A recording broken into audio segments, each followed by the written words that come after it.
Heading बनाओगे ओम का नियम।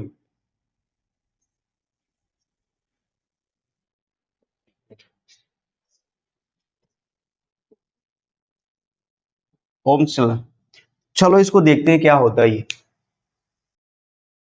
ओम ने, ओम जो थे ना एक वैज्ञानिक थे, ठीक है, ये कोई कुछ चीज नहीं है, ये एक वैज्ञानिक थे। इन्होंने 1826 ईस्वी में एक प्रयोग किए। कौन सा प्रयोग? एक चालक तार लिए ये, और इस चालक तार में क्या प्रवाहित किए? धारा। और इसमें धारा प्रवाहित किए तो जैसे आप जानते हो किसी भी चालक तार में अगर आप धारा प्रवाहित करोगे तो उसमें विभवांतर उत्पन्न हो जाएगा, ठीक। तो इसमें क्या हुआ, इस चालक तार में विभवांतर मतलब भी उत्पन्न हो गया, और ये जितना ज्यादा धारा प्रवाहित किए उतना ज्यादा विभवांतर भी उत्पन्न, मतलब विभवांतर भी उत्पन्न हुआ। तो यहां से इन्होंने बताया कि जितना धारा हम प्रवाहित कर रहे हैं उतने विभवांतर उत्पन्न हो रहा है। इसका मतलब है जो विभवांतर है वो वैद्युत धारा के क्या है? समानुपाती है। ये हुआ, इतने संबंध है। मतलब इन्होंने क्या किया, 1826 ईस्वी में विभवांतर और धारा के मध्य एक संबंध स्थापित किए, जिसे हम लोग ओम का नियम कहते हैं, ठीक। और एक, अब इसके बाद यहां से जब इसको ओपन किए, v इक्वल टू, जब इसको हटाओगे तो ये आएगा r और ये आ जाएगा i।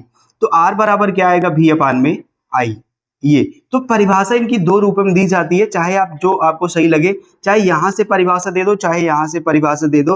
अगर यहां से दोगे तो क्या होगा, किसी चालक तार के सिरों के बीच प्रवाहित जो धारा होती है, सॉरी, हाँ, किसी चालक तार के सिरों के बीच जो विभवांतर होता है उसमें प्रवाहित धारा के क्या होता है? समानुपाती होता है। या तो आप ऐसा दे दीजिए, चालक तार के सिरों के बीच विभवांतर और धारा का अनुपात क्या होता है? नियत होता है। दोनों को हम लोग क्या कहते हैं? ओम का नियम कहते हैं।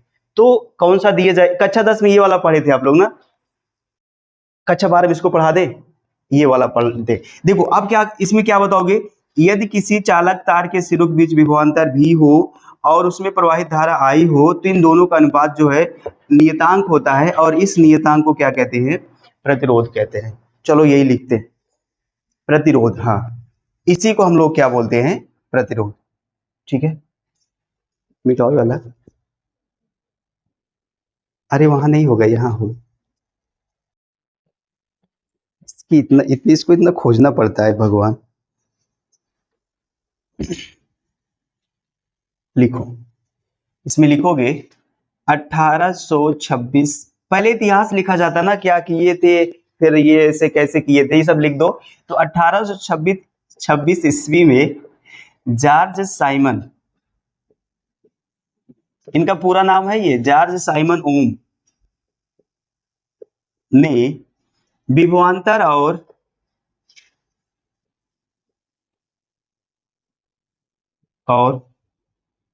धारा के मध्य, धारा के मध्य एक संबंध स्थापित किए, एक संबंध स्थापित किए,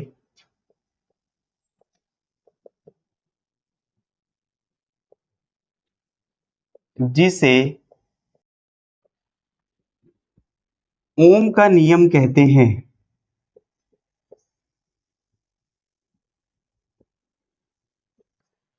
कहते हैं, ठीक है। इस नियम के अनुसार,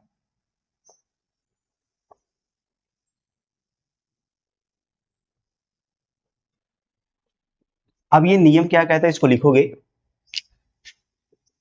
यदि किसी चालक तार, चालक, यदि किसी चालक की भौतिक अवस्था, भौतिक अवस्था जैसे ताप में परिवर्तन ना हो तो,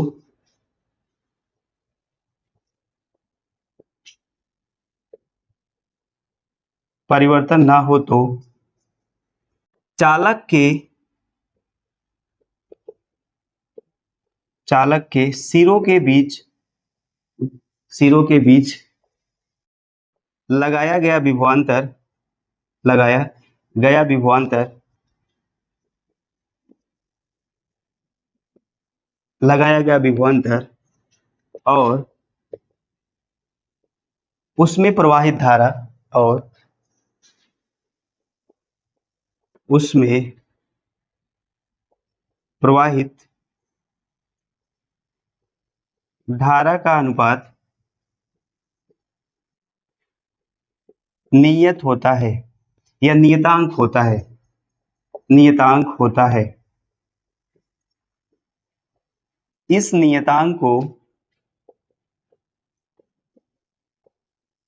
इस नियतांक को इस नियतांक को क्या कहते हैं? प्रतिरोध कहते हैं।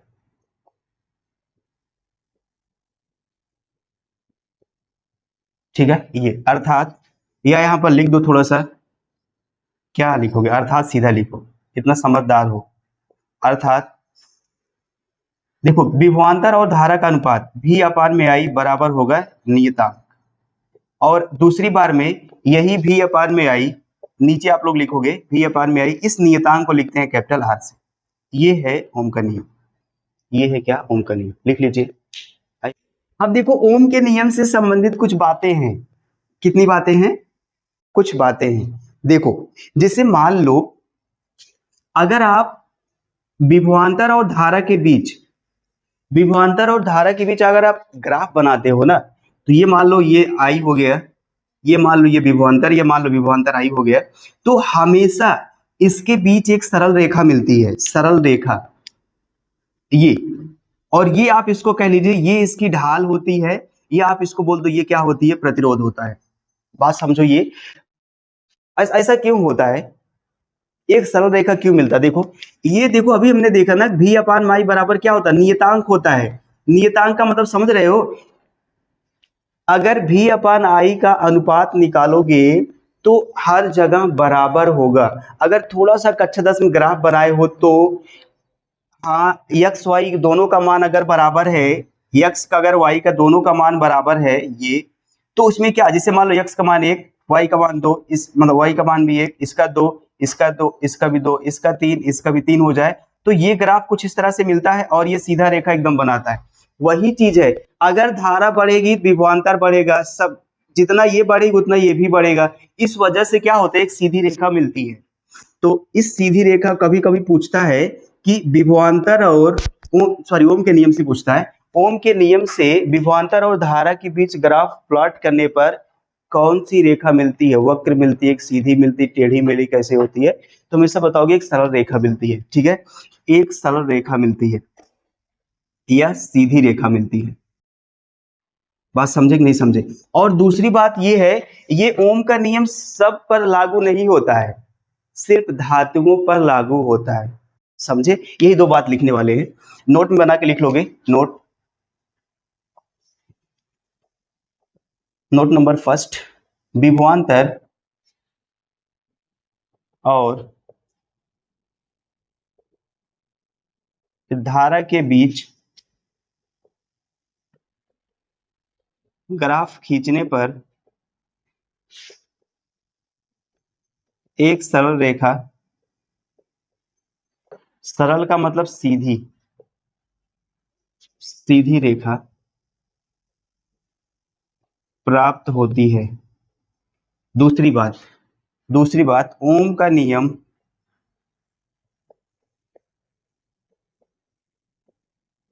सिर्फ धातुओं पर, मतलब जो धातुएं चालक हैं, ठीक है, धातुओं पर लागू होता है। या चालक धातुएं लिख लेंगे तब भी कोई दिक्कत नहीं होगा, चालक धातुओं पर लागू होता है। ओम का नियम जो है ये चालक धातुओं पर लागू होता है, और इसके लिए एक सीधी रेखा, सरल रेखा प्राप्त होती है। ओम के नियम से जुड़ी हुई इतनी बातें थी। आगे हम लोग चलते हैं। कितनी अच्छी चीज है ओम के नियम की व्युत्पत्ति।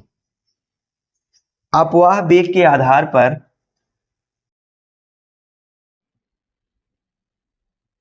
अपवाह वेग मीन्स अनुगमन वेग ना, के आधार पर ओम के नियम की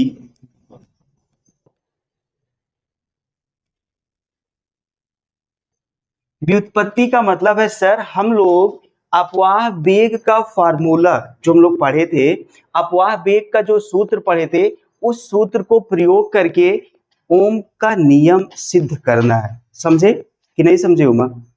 हाँ, मतलब ओम के नियम के सॉरी अपवाह वेग के नियम के आधार पर या अपवाह वेग का फॉर्मूला यूज करके हम लोग ओम के नियम को सिद्ध करेंगे, लाएंगे। कैसे होता ये, ठीक है?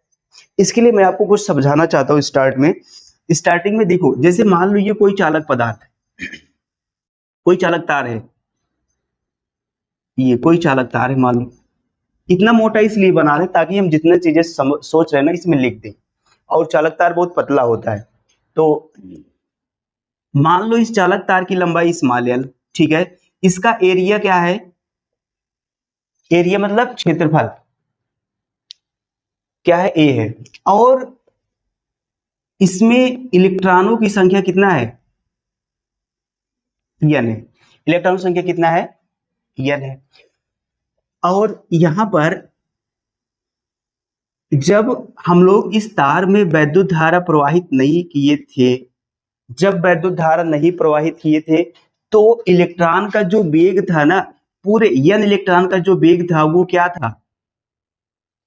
स्मॉल यू था ना। क्योंकि जब वैद्युत धारा नहीं प्रवाहित करेंगे तो इलेक्ट्रॉन गति नहीं करेंगे, और इलेक्ट्रॉन जब गति नहीं करेंगे तो उनका प्रारंभिक वेग होगा, और प्रारंभिक वेग को स्मॉल यू से। लेकिन जैसे इसमें धारा प्रवाहित करेंगे, समझ भाई, जैसी धारा प्रवाहित करेंगे, इलेक्ट्रॉन क्या करेंगे? एक दूसरे पर ठेला ठेली करेंगे, मारा मारी करेंगे, और उनकी गति क्या होगी? चेंज हो जाएगी। और उनकी गति चेंज होकर के क्या होगी? vd हो जाएगी। vd का मतलब है अपवाह वेग, यहाँ पर वेग का मतलब अपवाह है, मतलब वेग का मतलब सीधा अपवाह वेग से। ठीक है, यहाँ पर समझोगे, जब वैद्युत धारा नहीं प्रवाहित किए थे तो इलेक्ट्रॉनों का जो वेग था वो क्या था? स्मॉल यू था। लेकिन धारा प्रवाहित करने के बाद उनका वेग क्या हो गया? vd हो गया। अच्छा, यहाँ पर हम किसी एक पार्टिकुलर एक इलेक्ट्रॉन की बात करें, एक इलेक्ट्रॉन, तो इसमें किसी एक इलेक्ट्रॉन का जो प्रारंभिक वेग होगा वो होगा u1। दूसरे इलेक्ट्रॉन का अगर बात करें तो उसका क्या होगा? u2। और कुल मिला के कितना वेग है? Small you. अच्छा, आप एक बात और जानते हैं, किसी भी इलेक्ट्रॉन का, किसी भी व्यक्ति का, किसी भी वस्तु का जो प्रारंभिक वेग होता है वो हमेशा क्या होता है? शून्य होता है। कौन बोला? उस हर वस्तु का प्रारंभिक वेग क्या होता है? शून्य होता है। दूसरी बात, लगभग बात समझा दी कि नहीं? एल हो गया, ये हो गई थी बात। ठीक। अब देखो, जैसे यहाँ पर धारा प्रवाहित करोगे भैया, वैद्युत क्षेत्र उत्पन्न होगा, और वैद्युत क्षेत्र उत्पन्न होगा तो इलेक्ट्रॉनों में ना एक बल लगेगा जिसे बोलते आकर्षण और प्रतिकर्षण बल। तो ना इलेक्ट्रॉनों पर क्या लगेगा? बल लगेगा। इतनी बातें कुछ थोड़ा बहुत समझे नहीं दिमाग में? फिर से एक बार समझा दूं, क्योंकि इसी पूरे फिगर में मामला है, उसके बाद आराम से आप समझ जाओगे। देखो यहाँ पर क्या लिया गया है, एक चालक तार है जिसकी लंबाई, जब चालक तार में धारा प्रवाहित नहीं की गई थी तो इलेक्ट्रॉन का जो वेग था वो u था। लेकिन धारा प्रवाहित करने से, अब जब धारा प्रवाहित करोगे दो चीज उत्पन्न होगा, वैद्युत क्षेत्र और विभवांतर। ये विभवांतर भी उत्पन्न हो जाएगा, ठीक है ना? तो यहाँ पर धारा प्रवाहित करने से इलेक्ट्रॉनों का जो वेग है वो vd हो गया, जिस और विद्युत धारा सॉरी वैद्युत क्षेत्र और विभवांतर भी उत्पन्न हो जाता है तार में। ठीक, इतनी बात हो गई। तो हम लोग लिखते हैं वी नो दैट आई बराबर, जानते हो फॉर्मूला अपवाह वेग वाला, आई बराबर N E A V D. जानते हो नहीं जानते हो? इसको लिखते हैं। यहाँ पर लोचा सारा बता दिए, आप लोग लिख लेना कि मैं लिख दूं लोचा। लिखा लिखा देंगे अभी ना। हाँ, वैसे थोड़ा बहुत समझ में आ ही गया होगा। यहाँ इसीलिए यहाँ पर सीधा लिख रहे हैं वी नो दैट, अनुगमन वेग के सूत्र से आई बराबर क्या होगा? एन ई ए भी, ये इसको इक्वेशन नंबर फर्स्ट मान लो, समीकरण नंबर फर्स्ट। अब देखो, जब वैद्युत धारा प्रवाहित हुई थी तो इलेक्ट्रॉनों में क्या हुआ था? बल लगा था, बल। तो इलेक्ट्रॉनों पर बल निकालोगे, इलेक्ट्रॉनों पर बल,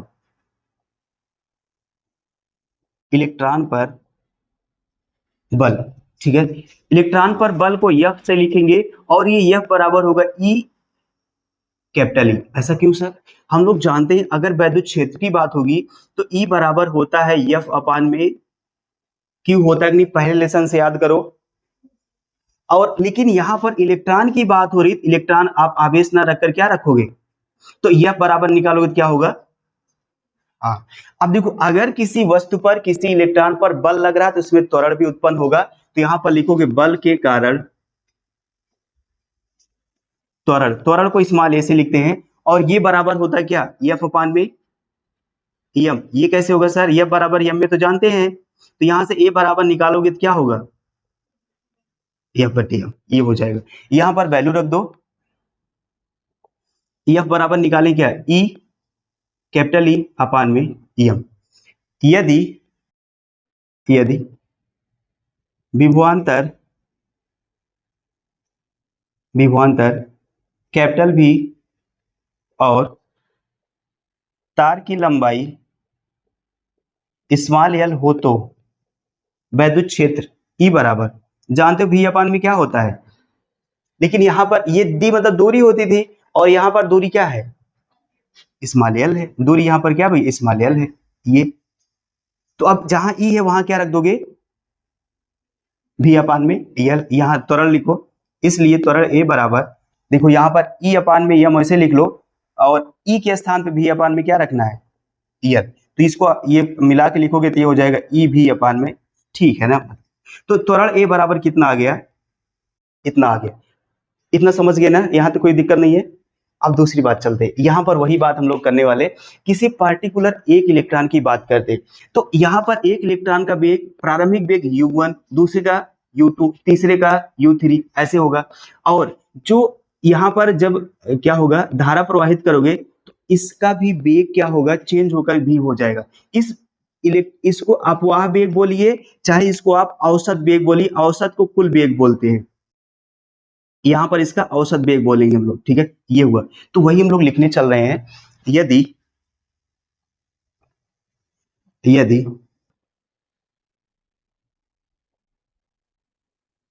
इलेक्ट्रॉनों का इलेक्ट्रॉन का लिखो, यदि इलेक्ट्रॉन का श्रांति काल, श्रांति काल को किससे लिखते हैं, टाउ हो तो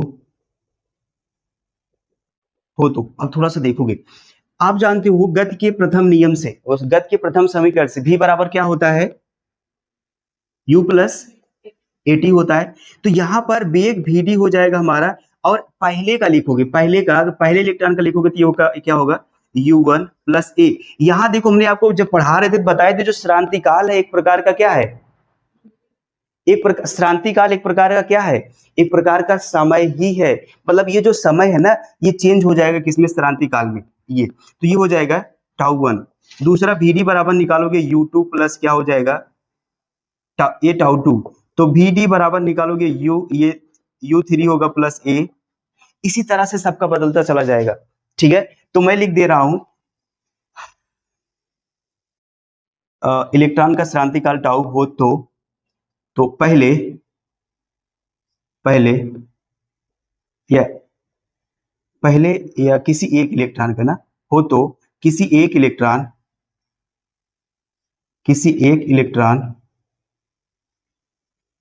का वेग भी डी बराबर होगा u1 plus A tau one, और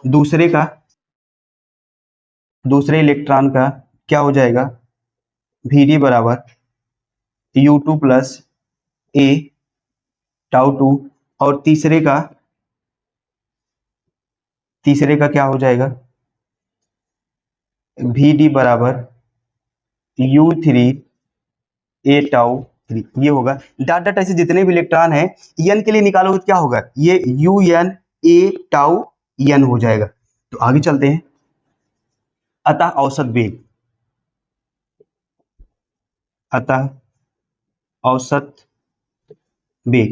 वेग मतलब vd बराबर, जगह भी कम पड़ रही है,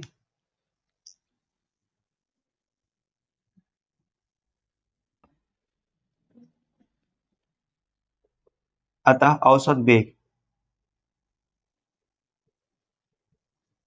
औसत कैसे निकालते हो, औसत जैसे 5 संख्याओं का औसत निकालना है, क्या करोगे, हाँ एकदम एकदम। तो पांचों का योग करोगे बटे पांचों, नीचे संख्या लिख दोगे, वही इसमें भी करना है। अब यहाँ पर कितनी संख्याएं बताओ, ये 1 2 3, इसके आगे 4 5, मतलब यहाँ पर n बार, ये n इलेक्ट्रॉन है ना, तो ये इनका वेग भी क्या होगा, n बार वेग भी होगा।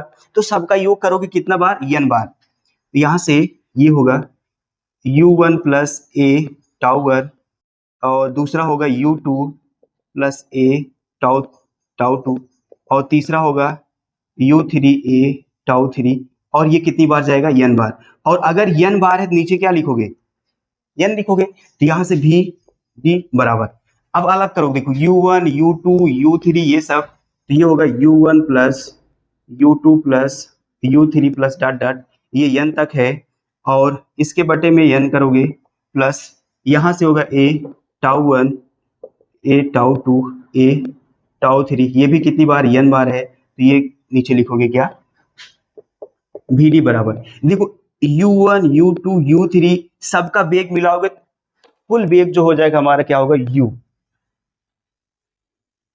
ये हो जाएगा u, और n बार जोड़ोगे तो n u अपान में होगा n, प्लस यहां से एक कॉमन ले लो, अगर ये कॉमन करेंगे तो क्या होगा, tau one tau two tau three dot dot, n बार जोड़ना है, अपान में n मिलेगा। तो vd बराबर, ये देखो n से n कट जाएगा, u होगा, और a, देखो टाउ को n बार जोड़ना है तो होगा n होगा, और कुल श्रांति काल को लिखोगे किससे, टाउ से, अपान में क्या होगा, n से n कटेगा, vd बराबर होगा। और देखो प्रारंभिक वेग क्या होगा, किसी भी इलेक्ट्रॉन का जो प्रारंभिक वेग वो 0 होगा, तो 0 इसमें जोड़ोगे तो क्या होगा, a, ये टाउ होगा। मतलब जो हमारा औसत अनुगमन वेग या कुल अनुगमन वेग जो मिला, a टाउ मिला है। ठीक है, इसके आगे 2-3 लाइन और है, जल्दी इतना छापो।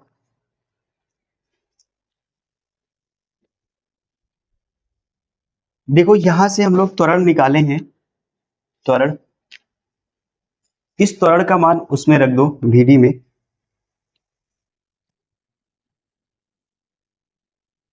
इसको समीकरण 2 बना लो। समीकरण 2 से a का मान रखने पर, a का मान रखने पर, तो a का मान रखो vd में, vd बराबर, a का मान इतना है, e भी अपान में ml, e भी अपान में ml, देखो इसके स्थान पे ये रख दिया गया है, ये पूरा e भी अपान में ml, और लास्ट में क्या है, टाउ है, टाउ लगा दो, ये टाउ हो गया। ठीक है, ये vd का मान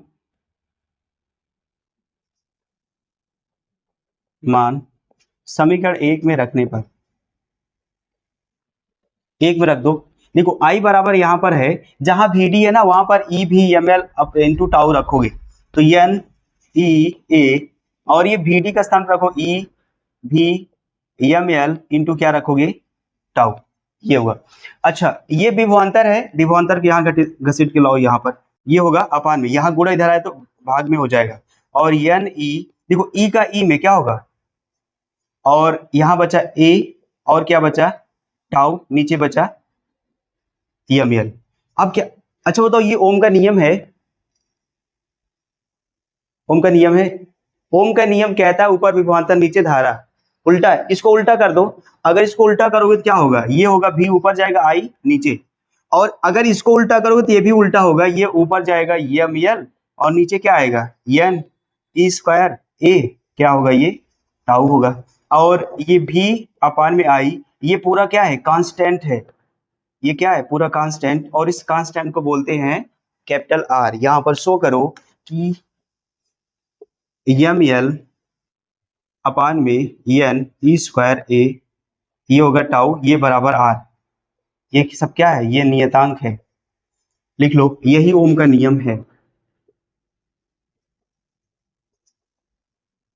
ओम का नियम है, यही ओम का नियम। ठीक है, आई होप आपको समझ में आया होगा, और इतना पढ़िएगा, ये